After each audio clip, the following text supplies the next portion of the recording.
हिमालय के शिखरों में तपस करने वाले ऋषि मुनि में उद्भव महामुनि सबसे ऊंची पहाड़ पर बैठ के शिवा के दर्शन के लिए कई सालों से कठोर तपस कर रहे हैं। ओम नमः शिवाय, ओम नमः शिवाय। ऐसे उनकी कठोर दीक्षा पर शिवा करुणा करते हैं और उद्भव महामुनि के सामने प्रकट होते हैं। ऋषि उद्भवा, ये सुनकर उद्भव महामुनि उनकी आंखें खोलते हैं। उनके आंखों के सामने रोशन सा एक अवतार देख उनको समझ आता है कि भगवान उनके सामने प्रकट हुए हैं। हे परमेश्वरा, मेरी तपस पर करुणा करके आप मेरे सामने प्रकट हुए। मांगो, तुम्हें क्या वरदान चाहिए? मुझे बस भविष्य को जानने की वरदान चाहिए स्वामी। तथास्तु, ये कहकर शिवा वहां से गायब हो जाते हैं और उद्भव महामुनि उनका नमस्कार करते हुए ओम नमः शिवाय, ओम नमः शिवाय ऐसे कहते हैं। वरदान मिलने की खुशी में वो उस ऊंची पर्वत से नीचे उतरते रहता है और रास्ते में तपस करते हुए मुनि और ऋषि को देखता है। उनको देखते ही उद्भव मुनि को उनका भविष्य दिखता है। इसका मतलब वो वरदान काम कर रहा है। ये सोचकर वो उन पहाड़ों से नीचे उतरते रहता है। शाम के समय होने के कारण उन पर्वतों पे हवा बढ़ने लगती है।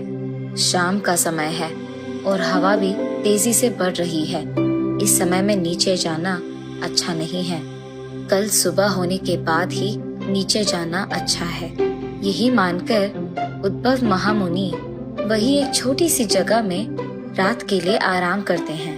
लेकिन सुबह होने से पहले ही उद्भव महामुनि गुजर जाते हैं। उद्भव महामुनि दिखने में तो उसी तपस के स्थान में बैठे रहते हैं, लेकिन उनकी आत्मा उनमें नहीं रहती है। ये क्या, मेरी आत्मा मेरी शरीर से दूर क्यों हुआ है? क्या मैं मर गया हूँ? ऐसे कहता है उद्भव। ओ परमेश्वरा, ये कौन सी माया है प्रभु? ऐसे जोर जोर से रोते हुए शिवा को बुलाता है उद्भव महामुनि। उनकी चीखें सुनकर शिवा वहां प्रकट होते हैं और क्या हुआ उद्भवा? मेरे को वरदान दिए एक दिन भी नहीं हुआ स्वामी, और आपने मेरे शरीर को आत्मा से अलग कर दिया। वो तुम्हारी भाग्य है। तुम्हारी तपस पे करुणा करके तुम्हें वरदान तो दे सकता हूँ, लेकिन तुम्हारी भाग्य मैं नहीं बदल सकता। भाग्य के सामने तो तुम, मैं और ये सब एक ही है उद्भवा। लेकिन मुझे कोई तो रास्ता दिखाइए स्वामी। तुम्हें स्थानांतर गमन का वरदान दूंगा, लेकिन तुम मनुष्य के अंदर प्रवेश नहीं कर पाओगे। सिर्फ कोई पक्षी या पशु के अंदर ही प्रवेश कर पाओगे। तुम्हें दिए ये दोनों वरदानों को तुम जब चाहे तब इस्तेमाल कर पाओगे। धन्योस्मि प्रभु, धन्योस्मि। ऐसे उसको वरदान देकर शिवा वहां से गायब हो जाते हैं। तब उद्भव मुनि उनके सिर के ऊपर उड़ते हुए गिद्धे को देख उसके शरीर में प्रवेश करते हैं। गिद्धे के शरीर में प्रवेश करने के बाद उद्भव मुनि ऐसे सोचते हैं, आहा, अब से मैं हवा में स्वतंत्रता से उड़ पाऊंगा। ऐसे सोचकर वो हवा में तेजी से चक्कर मारते रहते हैं। कुछ देर हवा में ऐसे तैरने के बाद नीचे मौजूद चूहे को देखते हैं। उसे देखते ही उद्भव मुनि को उस चूहे का भविष्य दिख जाता है। उसका भविष्य ये था कि वो इस मुनि का आहार बन जाएगा। अब मैं उस चूहे को कैसे खा पाऊंगा? ऐसे सोचते हैं। अरे रे, मैं खुद भूल गया, मैं तो गिद्धे के शरीर में मौजूद हूँ ना। गिद्धे का आहार तो चूहा ही है, इसीलिए मुझे ये शरीर नहीं चाहिए। ये कहकर वो हवा से नीचे आकर पेड़ पे मौजूद तोते को देख उसके शरीर में प्रवेश करते हैं उद्भव मुनि। तोता तो अच्छा आहार खाएगा और शिकार करने की जरूरत भी नहीं है, ये कहकर वहां से उड़ने लगते हैं। तोते के शरीर में मौजूद उद्भव महामुनि उड़ते उड़ते एक पेड़ पे बैठते हैं। उसके बाद वो इधर उधर देखने लगते हैं। तब उनके सामने एक बूढ़ी औरत दिखाई देती है। उस औरत को देखते ही उद्भव मुनि को उनका भविष्य नजर आता है और कुछ ही देर में उस बूढ़ी औरत के घर में चोर आने वाले हैं। ये उद्भव मुनि को दिख जाता है। अरे रे, बेचारी बूढ़ी औरत, कुछ भी करके इनकी सहायता करना होगा मुझे।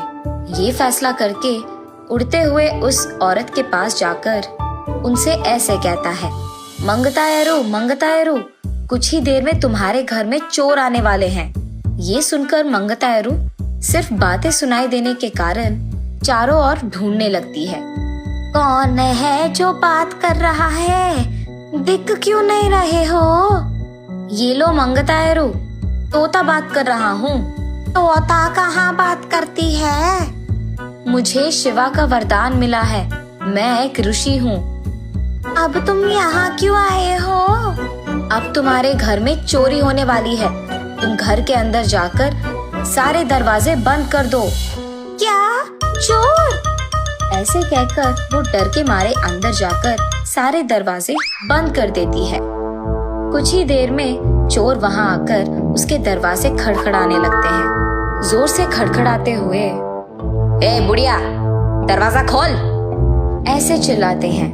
बहुत देर तक खड़खड़ाने के बावजूद कोई ना दरवाजा खोलने पर वो चोर वहाँ से भाग जाते हैं। चोरों से उसको बचाने के लिए वो बुढ़िया, मुझे बचाने के लिए धन्यवाद तोता, हा हा हा हा हा, ऐसे हंसता है।